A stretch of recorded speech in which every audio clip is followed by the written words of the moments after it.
আমরা এখানে যারা উপস্থিত আছি আমরা কি মুসলিম না অমুসলিম? আমরা সবাই মুসলিম, আমরা বাংলায় বলি মুসলমান। হ্যাঁ, আমরা সকলে মুসলমান। একজন ব্যক্তি যদি নিজেকে মুসলিম বা মুসলমান বলে দাবি করে আর ওই ইসলামের উপর সে অটল থাকার প্রত্যাশা করে, তাহলে তার চারটি বিষয়ের জ্ঞান অর্জন করা খুবই জরুরি। কয়টা বিষয়ের? চারটা বিষয়। কথাগুলো খুব মনোযোগ দিয়ে শুনবেন, আপনাদের দরকার হবে। চারটি বিষয়ের দুইটা বিষয় হচ্ছে নেগেটিভ, না বোধক, আর দুইটা বিষয় হচ্ছে পজিটিভ, হা বোধক। মানে দুটো বিষয় বর্জনীয় আর দুটো বিষয় করণীয়। সবাই কি আমার কথা শুনছেন? দুইটা বিষয় কি? বর্জনীয়, মানে করা যাবে না। আর দুইটা বিষয় কি? করণীয়, মানে সারা যাবে না।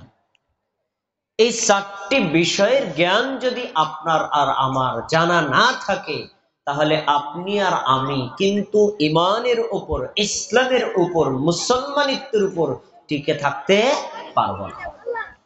এই চারটি বিষয় কি আমি আপনাকে এক নজরে বলছি। এক নম্বর বিষয় হচ্ছে তাওহীদ। তাওহীদ শব্দটা আপনারা শুনেছেন না শোনেন নাই? এটা হলো পজিটিভ। দুই নম্বর বিষয় হচ্ছে সুন্নাত। সুন্নাত মানে নবীর তরিকা, এইটাও পজিটিভ। আর ঠিক এর বিপরীত হচ্ছে এক নম্বর শিরক, দুই নম্বর হলো বিদআত। শিরিক শব্দের অর্থ হলো আল্লাহ ছাড়া অন্য কারো ইবাদত করা, আর বিদআত শব্দের অর্থ হলো নবীর তরিকার বাইরে অন্য কারো তরিকায় ইবাদত করা। তাহলে আমরা নেগেটিভ দুইটা পাইলাম, একটা হলো শিরিক আর একটা হলো বিদআত। ঠিক তাওহীদ এবং সুন্নাতের বিপরীত হলো শিরিক এবং বিদআত। আমরা তাওহীদ এবং সুন্নাতের উপর অটল অবিচল থাকব, শিরক এবং বিদআত বর্জন করব। যদি কোনো মানুষ তাওহীদ এবং সুন্নাত বোঝে, তার উপর অটল থাকে, শিরক এবং বিদআত বর্জন করে, শিরক এবং বিদআত থেকে নিজেকে বিরত রাখে, ইনশাআল্লাহ এই লোকটাই পরকালে আল্লাহর জান্নাতে প্রবেশ করতে পারবে। আমরা কি জান্নাতে যেতে চাই নাকি চাই? আজকে আমি আপনাদের সামনে নেগেটিভ দুটো বিষয় নিয়ে আলোচনা করব। বাকি ওলামায়ে কেরাম আপনাদের সামনে বিভিন্ন আমলের বিষয়, বিভিন্ন পজিটিভ বিষয়ে কথা বলবেন। আমি যে দুইটা বিষয় আলোচনা করব, সেই দুইটা বিষয় আপনারা জানবেন যে এই আমলগুলো যেন আমরা না করি, এই বেদাতগুলো যেন আমরা না করি, এই শিরিক যেন আমরা লিপ্ত না হই। যদি শিরিকে লিপ্ত হই, আপনার আমার ঈমান নষ্ট হয়ে যাবে। যদি বেদাতে লিপ্ত হই, তাহলে আপনার আমার আমলগুলো নষ্ট হয়ে যাবে। সেজন্য আমরা কখনো শিরিকও করব না এবং বেদাতও করব না। এখন আমরা একটা সিদ্ধান্ত নিলাম যে আমরা শিরিক করব না, বেদাত করব না, কিন্তু আমাকে তাকে জানতে হবে শিরিক কাকে বলে, আগে জানতে হবে বেদাত কাকে বলে এবং শিরকের হুকুম কি, বেদাতের হুকুম কি। যখন আপনি জানবেন তখন আপনি বুঝতে পারবেন যে না, আসলে তো এই পাপ দুইটা অত্যন্ত ভয়ঙ্কর, এগুলো তো করা উচিত না। আসুন আমরা কোরআনের আলোকে, হাদিসের আলোকে দলিল দিয়ে পর্যালোচনা করি। প্রথমে শিরিক সম্পর্কে। প্রিয় ভাই, শিন র কাফ, শিরকুন, এটি একটি আরবি শব্দ। শিরিক শব্দের অর্থ হলো বহুত্ববাদ, অংশী স্থাপন করা, পৌত্তলিকতা বা অনেক মাবুদের পূজা করা। আমাদের বাংলাদেশে তিন ধরনের মানে ধর্মের অনুসারীদের সংখ্যা বেশি। এক হলো ইসলাম, ইসলাম যারা অনুসরণ করে তাদের বলা হয় মুসলিম। আমরা কি মুসলিম না অমুসলিম? মুসলিম।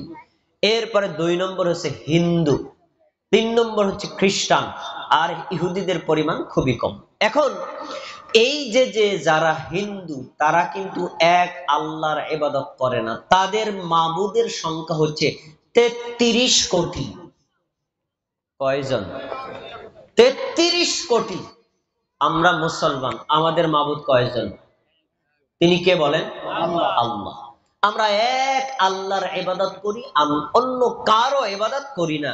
আর তারা আল্লাহকে বাদ দিয়েও আরো 33 কোটি মাবুদ বানায় নিছে।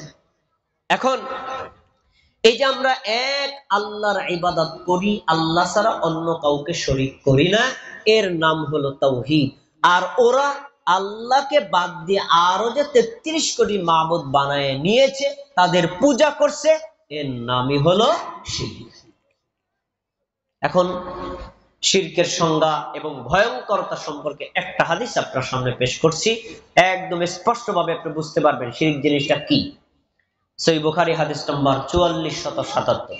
নবীর একজন সাহাবী আমাদের নবীর কাছে এসে জিজ্ঞেস করছে, সালতুন নবিয়্য সাল্লাল্লাহু আলাইহি ওয়াসাল্লাম আইয়ু যামবি আ'যামু ইনদাল্লাহ। আব্দুল্লাহ ইবনে মাসউদ রাদিয়াল্লাহু তাআলা বলেন, আমি নবীর কাছে এসে জিজ্ঞেস করলাম, আল্লাহর নবী, আল্লাহর নিকটে সবচাইতে মারাত্মক, ভয়ঙ্কর, কঠিন অন্যায় কোনটি? আমি নবীর কাছে জিজ্ঞেস করলাম, আল্লাহর কাছে সবচেয়ে মারাত্মক অপরাধ কোনটি? তখন আমাদের নবী জবাবে বলছেন, আনতাজআলা লিল্লাহি নিদ্দান ওয়া হুয়া খালাকা। তুমি জানো ওই আল্লাহ তোমাকে সৃষ্টি করেছে, এইটা জানার পরেও যে তুমি আল্লাহ ছাড়া অন্য কারো ইবাদত করো, এটা জানার পরেও তুমি অন্য কাউকে আল্লাহর সমান বানিয়ে দাও, এটাই হলো আল্লাহর নিকটে সবচেয়ে জঘন্যতম পাপ। এই পর্যন্ত যখন আমাদের নবী হাদিসটা বলেছেন, তখন আব্দুল্লাহ ইবনে মাসউদ প্রতিক্রিয়া জানিয়েছেন, কুলতু ইন্না যালিকা লাযীম। আল্লাহর নবী আপনি ঠিকই বলেছেন, আল্লাহ আমাকে সৃষ্টি করেছেন, এটা জানার পরেও যদি আমি আল্লাহর সমান অন্য কাউকে বানিয়ে দেই, এর চাইতে বড় নেমক হারামি পাপ আর হতে পারে। শিরকের সম্পর্কে তিরমিজিতে একটা উদাহরণ দেওয়া আছে, আপনারা আরেকটু স্পষ্ট হবে। নবী সাল্লাল্লাহু আলাইহি সাল্লাম বলেন, মুশরিক আর শিরককারী ব্যক্তির উদাহরণ হলো, সবাই একটু আমার দিকে তাকাই, কথাটা শুনেন, সবাই একটু আমার দিকে তাকান। মুশরিক আর শিরককারী ব্যক্তির উদাহরণ হলো, একজন ব্যক্তি বাজারে গেছে, বাজারে যাওয়ার পরে একজন দাস কিনে আনছে। দাস মানে মানুষ, তখন কিনতে পাওয়া যাইতো, কিনে আনছে। বাড়ি থেকে আনার পরে ওই দাসকে মনিব বলছে, শোনো, এই যে ঘরটা না, এই ঘরটা তোমার থাকার ঘর, তুমি এখানে থাকবা, আর থাকার পরে তোমার এই জায়গায় হলো খাবারের ব্যবস্থা, এখানে তুমি খাইবা, খাবারও আমার, ঘরও আমার, তোমাকে থাকতে দিলাম, তোমাকে খাইতে দিলাম, থাকা এবং খাওয়ার পর তোমাকে এই এই ডিউটি পালন করতে হবে, এই কাজগুলো তোমাকে বুঝাই দিলাম, তুমি সকাল এবং সন্ধ্যায় এই কাজগুলো করবা। এখন এই মনিবে এই নির্দেশ দেওয়ার পরে দাস কি করছে জানেন? মনিবের বাড়িতে খায়, মনিবের বাড়িতে থাকে, কিন্তু কাজ করতে যায় আর একজনের বাড়িতে। এই মনিবের কোনো কাজ করে না। এখন আমাদের নবী জিজ্ঞেস করছেন, তোমরা বলো তো এই দাসের উপর কোন মনিব সন্তুষ্ট থাকবে? কে সন্তুষ্ট থাকবে বলেন? এনার বাড়িতে খাই আমি, এনার বাড়িতে থাকি আমি, গুণগান গাই আর একজনের, উনি কি আমার উপর খুশি না বেজার? আল্লাহর নবী সাল্লাল্লাহু আলাইহি সাল্লাম বলতে চাইলেন, শোনো, আসমান সৃষ্টি করেছেন আল্লাহ, জমিন সৃষ্টি করেছেন আল্লাহ, তোমাকে সৃষ্টি করেছেন আল্লাহ, রিজিক দেন আল্লাহ, হায়াত দেন আল্লাহ, মৃত্যু দেন আল্লাহ, তোমার নিরাপত্তা দেন আল্লাহ, বিপদ থেকে উদ্ধার করেন আল্লাহ, সবকিছু করেন আল্লাহ। আর তুমি আল্লাহকে বাদ দিয়া পূজা করো অন্যের, আল্লাহ কি তোমার উপর খুশি থাকতে পারে? কখনো পারে না। তাহলে আমরা হাদিস থেকে বুঝলাম, আল্লাহর জমিনে থেকে আল্লাহর সাথে শিরিক করার চাইতে ভয়ঙ্কর অপরাধ দুনিয়াতে একটাও হতে পারে না। আমরা কি শিরিক করব? না। এখন শিরকের তিনটা প্রকার আছে, সংক্ষেপে বলছি যেন আপনারা একটু সহজে বুঝে নিতে পারেন। এক নম্বর হলো শিরকে আকবার, বড় শিরিক। দুই নম্বর হলো শিরকে আসগর, ছোট শিরিক। তিন নম্বর হলো শিরকে খফি, গোপন শিরিক। এই তিন প্রকারের শিরিক আছে। এই তিনও প্রকারের শিরিক থেকে একজন মুমিন বেঁচে থাকবে, তবে তুলনামূলকভাবে শিরকে আকবরটা বেশি ভয়ঙ্কর, তার চাইতে শিরকে আসগরটা একটু কম ভয়ঙ্কর, তার চাইতে শিরকে খফিটা আরেকটু কম ভয়ঙ্কর। শিরকে আকবার আমি কিভাবে চিনব? চেনার তিনটা লক্ষণ কোরআনে উল্লেখ করা হয়েছে, খেয়াল করে শুনবেন। যেই পাপের মধ্যে চারটা বৈশিষ্ট্য থাকবে ওই পাপটার নাম হলো শিরকে আকবার। এক নম্বর বৈশিষ্ট্য হলো যেই পাপ করলে বান্দার অতীতের আমলগুলো নষ্ট হয়ে যায়। একটু আমার দিক খেয়াল করেন, আমার বয়স এখন 38 চলে, ধরে নেন আমি 13 বছর থেকে ইবাদত শুরু করছি। 38 থেকে 13 গেলে কত থাকে? 38 থেকে 13 গেছে কত থাকে ভাই বলেন? 25 থাকে। এই যে 25 বছর আমি যে সকল ইবাদত করেছি, আজকে যদি আমি একটা শিরকে আকবার করি, ওই শিরকে আকবার করার সাথে সাথে অতীতের 25টা বছরের আমল আল্লাহ পুরে ছাই করে দিবেন। দলিল সূরা জুমারের 65 নম্বর আয়াত আল্লাহ বলছেন, ওয়ালাকাদ উহিয়া ইলাইকা ওয়া ইলাল্লাযীনা মিন ক্বাবলিকা লাইন আশরাকতা লায়াহবাতান্না আমালুকা ওয়া লাতাকুনান্না মিনাল খাসিরিন। নবী মুহাম্মদ সাল্লাল্লাহু আলাইহি ওয়াসাল্লাম, তোমাকে আমি ওহী করে জানাচ্ছি, যেই ওহীটা শুধু তোমাকে নয়, তোমার পূর্বে অন্যান্য নবী রাসূলদেরকেও করেছিলাম। তুমি যদি আমি আল্লাহর সাথে শিরিক করো, শিরিক করার সঙ্গে সঙ্গে তোমার অতীতের আমলগুলো আমি আল্লাহ নষ্ট করে দিব। নাউজুবিল্লাহ। আল্লাহ আমাদের নবীকে বলছেন, আরে তুমিও যদি শিরিক করো তোমার আমল নষ্ট হয়ে যাবে। আমাদের নবী কি কখনো শিরিক করেছেন? আরে শিরিক করবেন তো দূরের কথা, শিরিকের চিন্তাই তার মাথায় আসে নাই। আল্লাহ সেই নবীকে বলছেন, তুমিও যদি শিরিক করো তোমার আমল নষ্ট করে দিবেন কে? তাহলে এক নম্বর হুকুম পাওয়া গেল, শিরকে আকবার করলে আমল পুরে ছাই হয়ে যায়। 2 নম্বর আর 3 নম্বর বৈশিষ্ট্য হচ্ছে, কোন ব্যক্তি যদি শিরকে আকবার করে ওই ব্যক্তির জন্য আল্লাহ জান্নাতকে হারাম করে দেন। 3 নম্বর হলো, কোন ব্যক্তি যদি শিরিক করে আল্লাহ ওই ব্যক্তির জন্য জাহান্নামকে ফরজ করে দেন। আমরা কি চাই আমাদের জন্য জাহান্নাম হারাম হোক? আমরা কি চাই আমাদের জন্য জাহান্নাম ফরজ হোক? আল্লাহ কি বলছেন সূরা মায়েদার 72 নম্বর আয়াত আল্লাহ বলছেন, ইন্নাহু মান ইউশরিক বিল্লাহি ফাকাদ হারামাল্লাহু আলাইহিল জান্নাহ ওয়া মাওয়াহুন নার। যে ব্যক্তি আল্লাহর সাথে শিরিক করবে, আল্লাহর সাথে শিরিক করলে আল্লাহ ওই ব্যক্তির জন্য জান্নাতকে হারাম করে দিবে। মানে আল্লাহর জান্নাতে সে কখনো যেতে পারবে না। শিরিক করার কারণে ওই ব্যক্তির জন্য আল্লাহ জাহান্নাম ফরজ করে দিবে। তার থাকার জায়গা হবে নার, জাহান্নামের আগুন। তাহলে এই আয়াত থেকে আমরা বুঝতে পারলাম, শিরকে আকবার করলে জান্নাত হারাম হয়ে যায়, শিরকে আকবার করলে জাহান্নাম তার জন্য ফরজ হয়ে যায়। এবার 4র্থ নম্বর বৈশিষ্ট্য, কোন ব্যক্তি যদি শিরকে আকবার করে তওবা বিহীন ভাবে মারা যায়, এই ব্যক্তি চিরস্থায়ী জাহান্নাম হবে, আল্লাহ কখনো তাকে ক্ষমা করবেন না। দলিল সূরা নিসা 48 নম্বর আয়াত আল্লাহ বলেন, ইন্নাল্লাহা লা ইয়াগফিরু আইয়ুশরাকা বিহি ওয়া ইয়াগফিরু মা দুনা যালিকা লিমান ইয়াশা। যে ব্যক্তি আল্লাহর সাথে শিরিক করবে, সে যদি শিরিক ছাড়া দুনিয়ার যত পাপ করেছে আল্লাহ ইচ্ছা করলে সব পাপ ক্ষমা করে দিতে পারেন, কিন্তু শিরিক করে মারা গেলে আল্লাহ কখনো ক্ষমা করবেন না। লা ইয়াগফিরু আইয়ুশরাকা বিহি, শিরিক করলে আল্লাহ কখনো ক্ষমা করবেন না। তাহলে আমরা আয়াত থেকে পেলাম, শিরক হলো ক্ষমার অযোগ্য অপরাধ। কোন ব্যক্তি যদি শিরিক করে, তাওবা না করে, তাওবা ছাড়া মারা যায়, সেই ব্যক্তি আল্লাহর পক্ষ থেকে কখনো ক্ষমা পাবে না। আমি আপনাদের সামনে 3টা আয়াত বলেছি, 3টি আয়াত থেকে চারটা হুকুম পেলাম।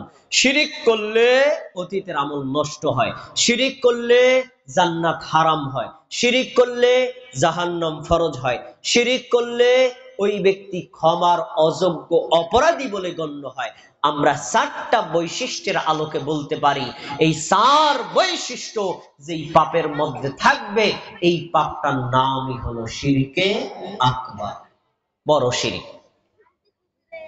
এখন আপনাদের সামনে আমার বিষয় বলতে হবে যে শিরকে আকবার কি। এটা যদি আপনি না জানেন তাহলে তো আপনার অজান্তে শিরিক করে ফেলতে পারেন। কি কি শিরকে আকবার আমাদের জানা দরকার আছে না নাই? শুনেন, শিরকে আকবারও হলো দুআউ ইনদাল আমওয়াত, মৃত ব্যক্তির নিকটে কবরে মাজারে কোনো কিছু চাওয়া। যেই লোকটা মারা গেছে সে পীর হোক, বুজুর্গ হোক, আলেম হোক, মুফতি হোক, ওলি হোক, এমনকি নবী রাসূল যদি হয়, মৃত ব্যক্তির কবরের কাছে কোনো কিছু চাওয়া যাবে। মৃত ব্যক্তির নিকটে কবরে গিয়ে কোনো কিছু চাওয়া যাবে না। কোনো কিছু দরকার হলে চাইতে হবে কার কাছে? আল্লাহর কাছে। কিন্তু আমাদের দেশে অমুসলিমরা বাদ দেন, মুসলমানদের মধ্যেও অনেক মানুষ আছে মৃত মানুষের কবরে গিয়ে সন্তান চায়, বিপদ থেকে উদ্ধার চায়, ছেলে বিদেশে আছে, বিপদে আছে, বিপদ থেকে উদ্ধার প্রার্থনা করে। এমন মানুষ আছে না নাই? আছে। কয়েকদিন আগে চট্টগ্রামের একজন ব্যক্তির ভিডিও ভাইরাল হলো। সেখানে দেখা গেল একজন ব্যক্তি নিজেকে আলেম পরিচয় দেন, তিনি পরীক্ষার্থী, দাখিল পরীক্ষার্থী কিছু ছাত্র নিয়ে একজন পীর সাহেবের কবরের সামনে গেছে, গিয়ে বলছে, হে পীর সাহেব, হে আমাদের কেবলা কাবা, আমাদের এই কয়েকজন ছাত্র মাদ্রাসার পরীক্ষা দিতে যাবে, আগামী বৃহস্পতিবার পরীক্ষা, আপনি ইমতিহান মে কামিল করে দিয়া আপনি তাদের পরীক্ষায় পাস করার ব্যবস্থা করে দিয়ে। বলেন তো, পরীক্ষায় পাশের জন্য সে চাইছে কার কাছে? মৃত ব্যক্তির নিকটে। অথচ পরীক্ষায় পাশের জন্য আবেদন করতে হবে কার কাছে? এই যে আল্লাহকে বাদ দিয়া কবরে গিয়ে, আল্লাহকে বাদ দিয়া মাজারে গিয়ে, আল্লাহকে বাদ দিয়া গায়রুল্লাহর কাছে কোনো কিছু চাইলো, এর নামই হলো শিরকে আকবার। আজ থেকে আমরা সিদ্ধান্ত নেই যে কোনো ধরনের বিপদ থেকে উদ্ধারের জন্য, যে কোনো কিছু প্রত্যাশার জন্য আমরা কি গায়রুল্লাহর নিকটে চাইবো না আল্লাহর কাছে চাইবো? আল্লাহর কাছে চাওয়া এটা তাওহীদ। আল্লাহকে বাদ দিয়ে অন্যের কাছে চাওয়া, এর নামই হলো শিরক। এরপরে ইনদাল আসনাম, মূর্তির নিকটে কোনো কিছু চাওয়া। জাহেলি যুগের লোকেরা কাবা ঘরের মধ্যে 360টা মূর্তি স্থাপন করেছিল। এক একটা মূর্তির মাধ্যমে আল্লাহর কাছে এক একটা জিনিস চাইতো। হিন্দুরা 33 কোটি দেবতা বানায় নিছে, ওই এক একটা দেবতার মাধ্যমে এক একটা কিছু প্রার্থনা করে। আমরা মুমিন আর মুসলমান, আমাদের 360 মাবুদ না, আমাদের 33 কোটিও মাবুদ না, আমাদের এক মাবুদ, তিনি হলেন আল্লাহ। আল্লাহ ছাড়া আমরা অন্য কারো কাছে কোনো কিছু চাইব না, অন্য কারো কাছে কোনো কিছু চাওয়া যাবে না। ঠিক কোন ব্যক্তি যদি মূর্তি তৈরি করে, মূর্তির মাধ্যমে কোনো কিছু প্রত্যাশা করে, এটাও শিরকে আকবার। এরপরে যাই, কোন মানুষ মারা গেছে, পীর সাহেব মৃত্যুর পর কবরে তিনি শায়িত আছেন, তাকে আমরা শ্রদ্ধা করব, ভালোবাসবো, কিন্তু তার কবরে গিয়ে নিজের মাথা কখনো নত করা যাবে না। কোন মৃত ব্যক্তির কবরে গিয়ে যদি মাথা নত করা হয়, এটা হলো শিরকে আকবার। কোন ব্যক্তির, মৃত ব্যক্তির কবরের কাছে গিয়ে যদি সিজদা করা হয়, এটাও শিরকে আকবার। বলেন তো ভাই, আমাদের বাংলাদেশের মধ্যে এমন কোন মুমিন মুসলমান আছে না নাই পীর সাহেবের কবরে গিয়ে রুকু করে, পীর সাহেবের কবরে গিয়ে সিজদা করে? এমন মুসলমান বাংলার জমিনে আছে না নাই? যারা এই কাজটা করে তারা কি আল্লাহর বাণী শোনে নাই? আল্লাহ বলছেন, লা তাসজুদু লিশ-শামসি ওয়ালা লিল-কমারি, তোমরা চাঁদকে সিজদা করবা না আর সূর্যকে সিজদা করবা না। ওয়াসজুদু লিল্লাহিল্লাযী খালাকাহুন্না, বরং ওই চাঁদকে যিনি সৃষ্টি করেছেন তোমরা তাকে সিজদা করবা, ওই সূর্যকে যিনি সৃষ্টি করেছেন তোমরা তাকে সিজদা করবা। আপনারা বলেন তো, চাঁদ সূর্য সৃষ্টি করেছেন কে? তাহলে আল্লাহ বোঝাতে চাইলেন সৃষ্টির কাউকে রুকু করা যাবে না, সৃষ্টির কাউকে সিজদা করা যাবে না। স্রষ্টা যিনি, রুকু পাওয়ার হকদার হলেন তিনি। স্রষ্টা যিনি, সিজদা পাওয়ার হকদার হলেন তিনি। কোন মুমিন মুসলমান যদি আল্লাহকে বাদ দিয়া পীর সাহেবকে, বুজুর্গকে, কবরকে, মাজারকে, মুফতিকে, মাওলানাকে, এলাকে, দশকে, মাটিকে, মূর্তিকে অথবা চন্দ্র সূর্যকে সিজদা করে, সিজদা করার সঙ্গে সঙ্গে লোকটা বেঈমানদের কাতারের অন্তর্ভুক্ত হয়ে যাবে। সংক্ষিপ্তভাবে আপনার সামনে পেশ করলাম। তাহলে আজকে আমরা সিদ্ধান্ত নেই, আমরা শিরকে আকবার করব নাকি ছাড়ব। যদি অতীতে করি কোনো সমস্যা নাই, আপনি যদি কবরে গিয়ে সিজদা করে থাকেন আপনি জানতেন না এটা একটা শিরক, এটা করলে আপনার ঈমান নষ্ট হবে। আজকে জানছেন, আজকেই সিদ্ধান্ত নেবেন, আল্লাহ পিছনে যা করেছি ভুল করেছি, আজকে আপনার কাছে আমি তওবা করলাম, আর কখনো আপনি ছাড়া অন্য কারো কাছে সন্তান চাইব না, বিপদ থেকে উদ্ধারের জন্য প্রার্থনা করব না। আল্লাহ আপনি ছাড়া অন্য কাউকে রুকুও করব না, সিজদাও করব না, বলেন ইনশাআল্লাহ। একটা হাদিস আপনাকে মনে করায় দেই, আপনাদের মসজিদের ইমাম আলেম ওলামারা আপনাদেরকে শুনাইছেন। দেখেন তো, নবী সাল্লাল্লাহু আলাইহি ওয়াসাল্লাম এর কাছে সাহাবীরা দাঁড়ায়া বলছেন, হে নবী শোনেন, বনের জঙ্গলের যে সকল হরিণ প্রাণীগুলো আপনার কাছে আসে, আইসা দেখি আপনার পা চাটে, আপনার সামনে মাথা নত করে, আপনার সামনে নত হয়, ওই বনের হরিণগুলো যদি আপনাকে রুকু করতে পারে, আপনার সামনে মাথা নত করতে পারে, তাহলে তো আমরা আপনাকে সিজদাও করতে পারি, তাহলে তো আমরা আপনাকে সিজদা করতে পারি। তখন আমাদের নবী বলেছেন, শোনো, এই কাজটা কখনো করবা না। লাউ কুনতু আমিরান আহাদান আইয়াসজুদা লিআহাদিন, আমি যদি আল্লাহ ছাড়া অন্য কাউকে সিজদা করার আদেশ করতাম, পৃথিবীর সব নারীদেরকে বলতাম তোমরা তোমাদের স্বামীদেরকে সিজদা করবা। এই হাদিস প্রমাণ করে আল্লাহ ছাড়া অন্য কাউকে যদি রুকু করা জায়েজ হতো, আল্লাহ ছাড়া অন্য কাউকে যদি সিজদা করা জায়েজ হইতো, আমি নবী পৃথিবীর সব নারীদেরকে বলতাম তোমরা তোমাদের স্বামীদেরকে সিজদা করবা। যেহেতু আল্লাহ ছাড়া অন্য কাউকে রুকু করা জায়েজ নাই, সিজদা করা জায়েজ নাই, এই জন্য আমি নারীদেরকেও বলি নাই। আর নারীরা স্বামীদেরকে যেহেতু সিজদা করতে পারবে না, সুতরাং তোমরাও আমাকে সিজদা দিতে পারবা না। প্রিয় ভাইরা, একটু আওয়াজ করে বলেন, পৃথিবীর মধ্যে শ্রেষ্ঠ মানুষ মুহাম্মাদুর রাসূলুল্লাহ সাল্লাল্লাহু আলাইহি সাল্লাম, তার চাইতে সম্মানিত মানুষ আল্লাহ অতীতে কোনোদিন সৃষ্টি করেননি, এখন নেই, ভবিষ্যতে কোনোদিন হবে না। সেই নবী যদি রুকু সিজদা না পায়, তাহলে দুনিয়ার কোন পীর বুজুর্গকে সিজদা পাওয়ার হক রাখে? তাহলে আমরা আজকে থেকে সিদ্ধান্ত নিলাম, আল্লাহ ছাড়া অন্য কারো সামনে মুমিনের মুসলিমের মাথা নত হবে না, বলেন ইনশাআল্লাহ। এবার 2 নম্বর হলো শিরকে আসগর, ছোট শিরিক। কিছু কিছু শিরিক আছে আমরা কথার মাধ্যমে, কাজের মাধ্যমে করে ফেলি, কিন্তু এটা যে শিরিক আমরা অনেক সময় বুঝি না। কিভাবে দেখেন, নবী সাল্লাল্লাহু আলাইহি ওয়াসাল্লাম বলেন, মান হালাফা বিগাইরিল্লাহ ফাকাদ আশরাকা, যে ব্যক্তি আল্লাহ ছাড়া অন্য কারো নামে শপথ করে সেই লোকটা শিরিক করলো। আমি এখানে বয়ান করছি, আমার চশমাটা এখানে রাখছি, বয়ান শেষে যদি আমার চশমাটা খুঁজে না পাই, ইমাম সাহেবকে বললাম, ভাই দেখেন তো আমার চশমাটা কোথায় পাওয়া গেল। তখন এই সভাপতি সাহেব আশেপাশে সবাইকে বললেন, আপনারা কি চশমা পাইছেন? তো আমি বললাম কি, যেহেতু পাওয়া যায় নাই, তো আমার পাশে সভাপতি ছিল, এছাড়া আর নিবে কে, একটু তারে ভালো মতো জিজ্ঞেস করেন, মানে আমার সন্দেহটা তার দিকে। যখন তিনি বুঝতে পারছেন আমাকে দিয়ে সন্দেহ, তখন তিনি বলছে, আমি আমার সন্তানের মাথায় হাত রেখে বলছি আমি এ চশমা নেই। আমি মসজিদে গিয়ে কিরা করে বললাম আমি এ চশমা নেই। আমি এই কোরআন দিয়ে বললাম আমি এ চশমা নেই।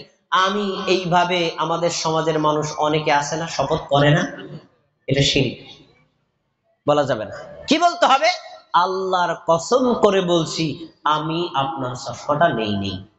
কার নামে শপথ করতে হবে বলেন? আল্লাহ নবী বলেছেন কেউ যদি আল্লাহ ছাড়া অন্য কারো নামে শপথ করে তাহলে এটা হলো শিরকে আসগর। আমরা কি শিরকে আসগর করব না ছাড়ব? এবার 2 নম্বর হচ্ছে আত-তামাইমা, কোন বিশেষ বস্তুর মাধ্যমে বিপদ থেকে উদ্ধারের জন্য প্রত্যাশা করা। যেমন ধরেন অনেকের মানুষের দেখবেন গলায় আছে হলো তাগা, গলায় আছে লাল সুতা, হলুদ সুতা, মাজায় আছে হলো তাগা, তারপরে দেখবেন তার গলায় ঝুলানো আছে কড়ি অথবা শামুক, অথবা মাজায় ঝুলানো আছে এরকম কিছু সমুদ্রের কোন জিনিস। তখন তারা মনে করে যে এই তাগা ঝুলাইলে, এই কাইতুন ঝুলাইলে, এই লাল সুতা হলুদ সুতা ঝুলাইলে, অথবা এই তাগার এই সকল জিনিসগুলো ঝুলাইলে তাহলে আমার কোনো ক্ষতি হবে না। এই যে ক্ষতি থেকে বাঁচার জন্য, কল্যাণ প্রত্যাশার জন্য কোন বস্তু যদি শরীরে ঝুলিয়ে রাখা হয় এটাও শিরকে আসগর, এটা করা যাবে না। নবী সাল্লাল্লাহু আলাইহি ওয়াসাল্লামের নিকটে 10 জন লোক আসছে ইসলাম গ্রহণ করার জন্য। মুসনাদে আহমদের হাদিস। 10 জন লোক আসার পরে আমাদের নবীর ডান হাতের উপর হাত রেখে এক একজন কালেমা শাহাদাত করে মুসলমান হতে শুরু করলো। মুসলমান হতে হতে 9 জন মুসলমান হলো। 10ম ব্যক্তি আমাদের নবীর হাতের উপর হাত রেখেছে মুসলমান হওয়ার জন্য। যখন হাতটা রেখেছে তখন আমাদের নবী দেখলেন ওর হাতের উপর, ওলায় গলার উপর কিছু রশি, কিছু মানে তাগা, কিছু কাইতুন, কিছু কড়ির মতো ঝুলানো। নবী সাল্লাল্লাহু আলাইহি ওয়াসাল্লাম হাত ছেড়ে দিলেন, এই যাও। বাকি 9 জন সাহাবী বলছেন আল্লাহ রাসূল, আমরা 10 জন লোক আসলাম, 9 জনে মুসলমান বানাইলেন, পরে কি আপনি মুসলমান বানাবেন না? তো দোষটা কি? নবী সাল্লাল্লাহু আলাইহি ওয়াসাল্লাম বললেন, মিন হাযিহিল ওয়াহিনা, এই লোকটার গলায়, এই লোকটার হাতে, এই লোকটার মাজায় বা এই লোকটার শরীরের মধ্যে ঝুলানো আছে কোনো কিছু যার দ্বারা সে নিজেকে কল্যাণ প্রত্যাশা করে, অকল্যাণ থেকে বাঁচার প্রত্যাশা করে, এই জন্য আমি তাকে ছেড়ে দিছি, আমি তাকে মুসলমান বানাবো না। এ কথা যখনই বলেছে ওই লোকটার হাতের মধ্যে থেকে ওই তাগা কাইতুম যে সকল জিনিস ছিল টাস করে খুলে ফেলে দিল। আল্লাহর নবী তার হাতে হাত রেখে মুসলমান বানায় দিলেন। সুবহানাল্লাহ। তাহলে বোঝা যায় যে আপনি আমি আমাদের শরীরে কোনো কিছু আমরা কল্যাণ অকল্যাণ প্রত্যাশার জন্য ঝুলিয়ে রাখতে পারবো না, এটা শিরকে আসগর। এখন একটা কথা বলি, আমার দোকানের কতগুলো চাবি আছে, আমার ঘরের চাবি আছে, চাবিগুলো হারিয়ে যায়, আমি চাবিগুলো সংরক্ষণের জন্য মাজায় একটা ধরেন একটা সুতা দিছি, এই সুতাটায় ওখানে চাবিটা ঝুলায় রাখছি, আমার উদ্দেশ্য চাবিগুলো সংরক্ষণ করা জায়েজ। কিন্তু আমি যদি মাজায় একটা তাগা দেই এই জন্য যে মাজা যদি খালি রাখি, কেউ যদি আমার পায়ে আমার মাজায় আঘাত করে তাহলে ক্ষতি হবে, আমি ক্ষতি থেকে বাঁচার জন্য এই কাজটা করেছি, এটার নাম হলো শিরক। এজন্য কোনো কিছু কল্যাণ অকল্যাণ প্রত্যাশার জন্য শরীরে কোনো কিছু ঝুলানো যাবে না। এবার আসুন আমরা যাব 3 নম্বর শিরকে খুফি সম্পর্কে, গোপন শিরক সম্পর্কে। কিছু শিরক আছে প্রকাশ্যে দেখা যায়, আমি এই যে মাজারে সেজদা করছি এটা শিরক, আমার গলায় সুতা ঝুলায় রাখছি এটা শিরক, দেখা যায়। কিন্তু কিছু শিরক আছে দেখা যায় না, এটা মানুষের গোপনে অবস্থান করে, এই শিরকটা হলো ভয়ঙ্কর শিরক। আমাদের নবীর একজন সাহাবী বলছেন, কুন্না নাতাযাক্কারুল মাসীহ আদ-দাজ্জাল, আমরা সাহাবীরা পরস্পর বসে দাজ্জালের ফিতনা সম্পর্কে আলোচনা করছিলাম। দাজ্জাল যখন আসবে মানুষকে হত্যা করবে, মানুষের তার এক হাতে থাকবে জান্নাত আর এক হাতে থাকবে জাহান্নাম। লোকদেরকে বলবে তোমরা আমাকে আল্লাহ বলে স্বীকার করো, যদি স্বীকার না করো এই আগুনের মধ্যে ঢোকাবো, যদি আমাকে আল্লাহ বলে স্বীকার করো এই জান্নাতে ঢোকায় দিব। মানুষগুলোর ঈমান দুর্বল হলে তখন তাকে আল্লাহ বলে স্বীকার করবে। দাজ্জালকে যারা আল্লাহ বলে স্বীকার করবে তাদের ঈমান থাকবে নাকি চলে যাবে? তাদের ঈমান শেষ হয়ে যাবে। তো এত বড় ভয়ঙ্কর লোক যদি আমাদের কাছে আসে, আমাদের ঈমান থাকবে না চলে যাবে, এই চিন্তা আমরা করছি। তখনই আমাদের নবী আমাদের কাছে আসলেন, এসে বলছেন, এ আমার সাহাবীরা, তোমরা দাজ্জালের ভয়ঙ্কর ফিতনা নিয়ে আলোচনা করো, আরে আমার সময় যদি দাজ্জাল আসে আমি নিজেই দাজ্জালকে প্রতিরোধ করব, তবে শোনো, আমার কাছে দাজ্জালের চাইতো ঈমান ধ্বংসকারী আর একটা ভয়ঙ্কর জিনিস আছে। এটা কি আমি তোমাদেরকে বলবো? কুল্না বালা ইয়া রাসূলুল্লাহ, আমরা বললাম আল্লাহ রাসূল অবশ্যই বলবেন, দাজ্জালের চাইতো ভয়ঙ্কর। এইটা আবার কি? নবী সাল্লাল্লাহু আলাইহি সাল্লাম বললেন, শোনো, দাজ্জালের চাইতো ভয়ঙ্কর যে জিনিসটা আমার উম্মতের জন্য আমি আশঙ্কা করি, তার নাম হচ্ছে আশিরকুল খফিয়ুন, গোপন শিরক। গোপন শিরক দেখা যায় না, কিন্তু নিয়তের মধ্যে আছে, দেখা যায় না কিন্তু কর্মের মধ্যে আছে। নবী সাল্লাল্লাহু আলাইহি সাল্লামের এই কথা শোনার পর নবী সাল্লাল্লাহু আলাইহি সাল্লামের সাহাবীদেরকে আরো স্পষ্ট করে বোঝানোর জন্য একটা উদাহরণ দিয়েছেন। সবাই একটু আমার দিকে খেয়াল করবেন, দেখবেন আপনাদের কাছে একেবারে স্পষ্ট বুঝতে পারবেন যে আপনার মধ্যে শিরকে খফি আছে না নাই, একটু দেখতে পারবেন। খেয়াল করেন, নবী সাল্লাল্লাহু আলাইহি সাল্লাম বলেন, আইয়াকুমার রাজুল ইউসাল্লি, তোমাদের মধ্যে একজন ব্যক্তি নামাজে দাঁড়াইছে, ফায়ুযায়্যিনু সালাতাহু লিমা ইয়ারা মিন নাজরিন নুজুলি। আমার দিকে সবাই তাকান তো, আমি সবাই তাকান, আল্লাহু আকবার বলে আমি হাত বাঁধলাম। হাত বেঁধে আমার এখন দৃষ্টি থাকবে কোন দিকে? সবাই বলেন তো, সিজদার দিকে, যেখানে আমার নাক আর কপালটা যেখানে পড়বে ওই জায়গাটা না। আচ্ছা, আমার দৃষ্টিটা আমি সিজদার জায়গায় রাখলাম, রাখলেও এই দিকে যে দুইজন ভাই আছেন ওনারা কি করেন, এই দিকে দুইজন লোক আছেন ওনারা কি করেন, অনুভব করা যায় না? অনুভব করা যায় না? যায় তো। এখন আমি নামাজের দ্বারাই দেখতেছি যে সভাপতি সাহেব আমার নামাজের দিকে তাকায় আছে, তো নামাজটা খুব সুন্দর করে পড়লাম। কিছুক্ষণ পর সভাপতি সাহেব ওই দিকে ফিরে আসেন, এখন নামাজটা তাড়াহুড়ো করে পড়লাম। সবাই কি আমার কথা শুনতেছেন? তাহলে বলেন তো, প্রথমে যে নামাজটা সুন্দর করছি আল্লাহর জন্য নাকি সভাপতির জন্য? হয় নাই, সভাপতির জন্য। ওই যে সভাপতি সাহেব দেখতেছেন, কারণ আমি এলাকায় আজকে বক্তা হিসেবে এসেছি, আমার নামাজ যদি সুন্দর না হয় সভাপতি সাহেব ইমাম সাহেবকে ধরবেন, ইমাম সাহেব কি আলেম আনছেন মেয়ে, ওনার তো নামাজই ঠিক মতো হয় না, ওনার আনছেন কি জন্য? এজন্য আমার নামাজটা যাতে সুন্দর হয়, নামাজটা ভালো মতো পড়তেছি। কিছুক্ষণ পর সভাপতি সাহেব অন্যদিকে নজর দিছে, নামাজটা এখন তাড়াহুড়া করে পড়তেছি। সুন্দর করেছি সভাপতিকে সন্তুষ্ট করার জন্য, তাড়াহুড়া করে পড়েছি আল্লাহর জন্য। আল্লাহর নবী বললেন, ওই যে কিছু অংশ মানুষকে সন্তুষ্ট করার জন্য করেছে না, ওটাই হলো গোপন শিরক। এইরকম শিরকে আক্রান্ত মানুষ আমাদের সমাজে আছে না নাই? নাই? আছে।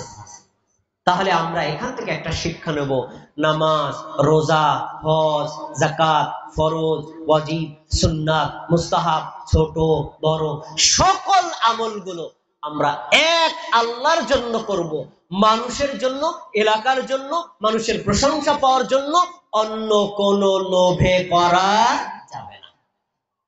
যদি কেউ আল্লাহ ছাড়া অন্য কোনো লোভে ইবাদত করে, এটা হলো শিরকে আসগর, শিরকে খফি। আমরা এই গোপন শিরকটা কখনো করব না। আমার আলোচনা 10 মিনিট আছে, 10 মিনিটে আপনাদের একটু সূত্রবিদ্যা বলে আমার আলোচনা শেষ করছি। দ্বিতীয় বিষয়টা হলো বিদআত। বিদআত বোঝার আগে আপনাকে সুন্নাত বুঝতে হবে। সুন্নাত এক বছর, সুন্নাত অর্থ হলো পদ্ধতি, বহু বছরের সুনান, সুনান মানে পদ্ধতি সমূহ। আমরা যত ধরনের আমল করি, এই আমলগুলোর তরিকা, রাস্তা, পদ্ধতি হবে নবী মুহাম্মদ সাল্লাল্লাহু আলাইহি ওয়াসাল্লাম। কার তরিকা বলেন? মুহাম্মদ সাল্লাল্লাহু আলাইহি ওয়াসাল্লাম। আপনি যে আমল করেন, ফরজ, ওয়াজিব, সুন্নাত, মুস্তাহাব, ছোট বড় সব ধরনের আমল একমাত্র নবীর তরিকায় করতে হবে। যদি নবীর তরিকায় করেন তাহলে হয় সুন্নাত, যদি নবীর তরিকার বাদ দিয়ে অন্য কারো তরিকায় করেন এর নাম হলো বিদআত। আমরা কি সুন্নাত অনুযায়ী আমল করব না বিদআত করব? সুন্নাত অনুযায়ী আমল করব। যদি বিদআত করেন আপনার আমল আল্লাহর দরবারে কবুল হবে না। সূরা মুহাম্মদ 33 নম্বর আয়াতটা খুলে দেখেন, আল্লাহ বলেন, ইয়া আইয়ুহাল্লাযীনা আমানু হে মুমিনগণ, আতিউল্লাহ, তোমরা আল্লাহর কথা আনুগত্য করো, ওয়া আতিউর রাসূল, রাসূলের আনুগত্য করো, ওয়ালা তুবতিলু আমালাকুম, তোমাদের আমলগুলো বাতিল করে দিও না। এই আয়াতে আল্লাহ বোঝাতে চাইলেন, কেউ যদি আল্লাহর কথা কোরআন অনুযায়ী আমল করে, আমল কবুল করবেন আল্লাহ। কেউ যদি নবী মুহাম্মদ সাল্লাল্লাহু আলাইহি ওয়াসাল্লামের অনুসরণে হাদিস অনুযায়ী, সুন্নাত অনুযায়ী আমল করেন, আমল কবুল করবেন আল্লাহ। কেউ যদি আল্লাহ এবং তার রাসূলের তরিকা, কোরআন এবং হাদিসের বাইরের নিয়মে কোনো ইবাদত করে, এই আমল আল্লাহর দরবারে কখনো কবুল হবে না। তাহলে কি আমরা সুন্নাত অনুযায়ী আমল করতে রাজি আছি তো? ইনশাআল্লাহ। কিন্তু কখনো বিদআত করা যাবে না। যদি বিদআত করেন, আপনার আমল আল্লাহর দরবারে কবুল হবে না। একটা গুরুত্বপূর্ণ হাদিস বলে আলোচনা শেষ করছি। নবী সাল্লাল্লাহু আলাইহি সাল্লাম বলছেন, শোনো, ইন্নী ফারাতুকুম আলাল হাউস, মান মাররা আলাইয়া শারিবা ওয়া মান শারিবা লাম ইয়াজমা আবাদান। জেনে রাখো, আমি কিয়ামতের দিন সবার আগে আমার হাউজে কাউসারে পৌঁছে যাব। ওখান থেকে আমার উম্মতদেরকে আমি পানি পান করাবো। আমার নিকট দিয়ে লোকজন যাবে, তাদেরকে পানি পান করাবো। ইতিমধ্যে তারা আর আমার মাঝখানে একটা দেওয়াল পড়ে যাবে, পর্দা পড়ে যাবে। যখনই পর্দা পড়বে, তখন আমি বলবো যে ইন্নাহুম মিন্নি, তারা তো আমারই উম্মত, মাঝখানে পর্দা দেয়া হলো কেন? আমি তাদেরকে কাউসারে পানি পান করাবো না?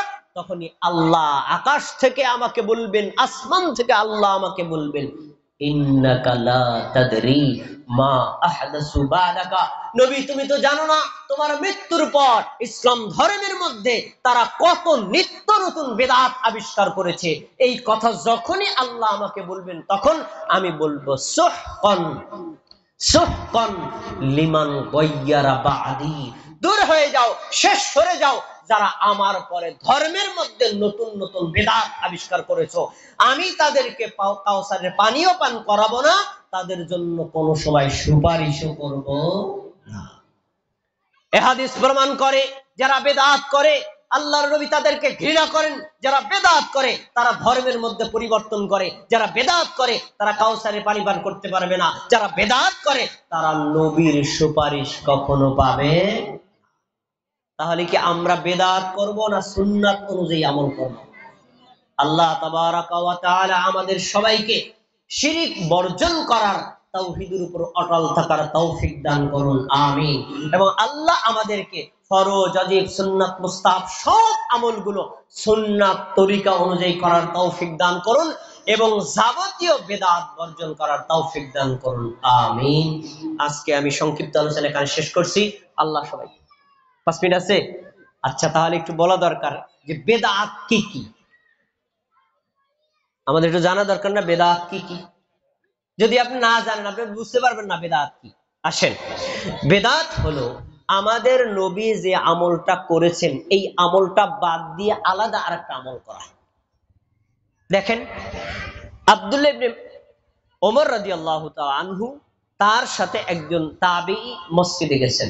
সবাই আমাদের দিকে তাকায় শোনেন। মসজিদে গেলেন, মসজিদে ঢুকছেন, তিনি সালাত আদায় করবেন জামাতের সাথে। যোহর সালাত অথবা আসর সালাতে তিনি ঢুকছেন। ঢোকার পরে ফাসাওয়াবা রাজুলুন, ওই মসজিদের একজন খাদেম অথবা মুয়াজ্জিন সে মসজিদের মধ্যে ডেকে বলছে, এ ভাইরা, জামাতের সময় গেছে, আসেন আসেন আসেন, জামাতের সময় গেছে, আসেন। যখন তিনি এই ডাকটা দিয়েছেন, তখন আব্দুল্লাহ ইবনে ওমর বলছেন, উখরুজ বিনা ফাইন্না হাযিহি বিদআ, এই মসজিদ থেকে আমরা বেরিয়ে চলো, এই মসজিদ থেকে আমরা নামাজই পড়বো না, কারণ এইটা একটা বিদআত। হাদিসটা এবার একটু বোঝার জন্য বাস্তবে আসেন। আমরা 5 ওয়াক্ত নামাজ জামাতে আনার জন্য লোকদেরকে মসজিদে একটা কাজ করি, কাজটার নাম কি? কি করি বলেন?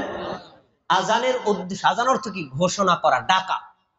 আমরা কি বলি? হাইয়া আলাস সালাহ, নামাজের দিকে আসেন। হাইয়া আলাল ফালাহ, কল্যাণের দিকে আসেন। এখন আজানটা ব্যবস্থা করা হয়েছে লোকদেরকে জামাতে ডাকার জন্য, আজান দেওয়া হলো সুন্নাত। এখন আমি মসজিদে আজানও দিলাম, আজানের পরে আবার বললাম, ভাই 20 মিনিট বাকি আছে, আসেন, 10 মিনিট বাকি আছে, আসেন। আজানের পরে আবার আরেকটা ডাক দিলাম। এখন ডাক হয়ে গেল কয়টা? 2টা। তা আমাদের নবী ডাকার জন্য আজানের ব্যবস্থা করেছেন, এটা হলো সুন্নাত। আপনি যে দ্বিতীয়বার ডাক দিলেন, এটা হলো বিদআত। আজানেই ডাকে ডাক, আর দ্বিতীয়বার মুসল্লিদেরকে ডাকা যাবে না।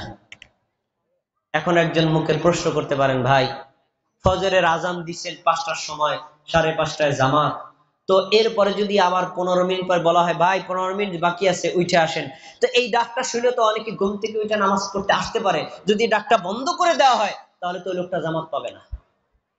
আপনার যুক্তিটা ভালো, তবে যুক্তির মধ্যে একটা ভুল আছে।